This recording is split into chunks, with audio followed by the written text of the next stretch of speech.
So, in teaching We Wear the Mask by Paul Laurence Dunbar, I usually pair it with Jabari Unmasked. And the reason behind that is I like to have my students come up with a striking line poem. So, I'm going to read you Jabari Unmasked, which again pairs with We Wear the Mask. So, this is written by Nikki Grimes. Nikki Grimes is an African American author, poet, and journalist. Grimes is well known for her award winning books written for children and young adults. This poem appeared in her book, One Last Word, a collection of inspired poems from the Harlem Renaissance that follow the golden shovel form. In this poetic form, the poem takes a quote unquote striking line from an inspirational poem and uses words from that inspirational line or stanza in a new poem. The striking line then appears word for word at the end of the lines in the new poem. The poem uses the first stanza of Paul Laurence Dunbar's We Wear the Mask as a speaker describes why they conceal their identity. So I'm going to get this started, and as you can see in black, we see Dunbar's poem at the end of each line of her poem.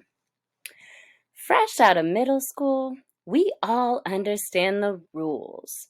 Wear whatever's in, scowl on cue to convince the world we're fearless. Anything to mask the million insecurities that pockmark our skin like acne.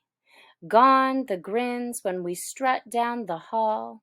We talk tough and hope to God it's enough to get us by. It's all lies.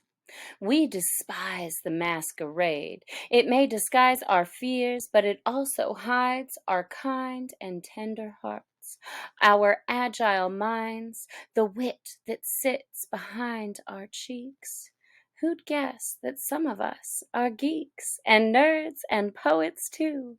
Clothed in shades of chocolate skin, our color works to camouflage our character and promise, at least in certain eyes.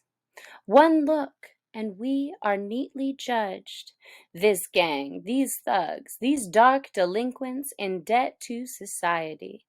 Meanwhile, you fail to see that we are college bound, more than a few, prepared to pay attention to psychology, the sciences, the arts, to thoughtfully unfurl the scrolls of human history.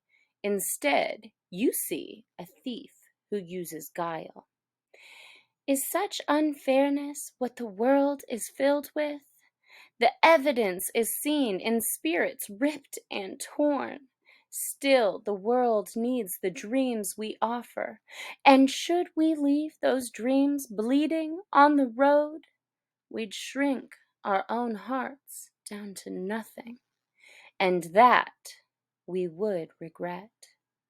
Better to let our anger go and smile. The ignorant ignore as best you can, and in the end, mask aside, freshen your mouth with ferocious lines of potent poetry, with metaphors that mightily reveal the myriad of emotions you feel, yet in all their subtleties. So again, if you are planning on teaching this poem, I would first start with the question, how do you relate to the experiences that Nikki is describing in her poem? And then kind of go from there with how the students relate to this poem into creating their own type of poem. And this is perfect activity for a child who is in 7th, 8th, or 9th grade. When you have those awkward years where kids feel that they have to really put up a front.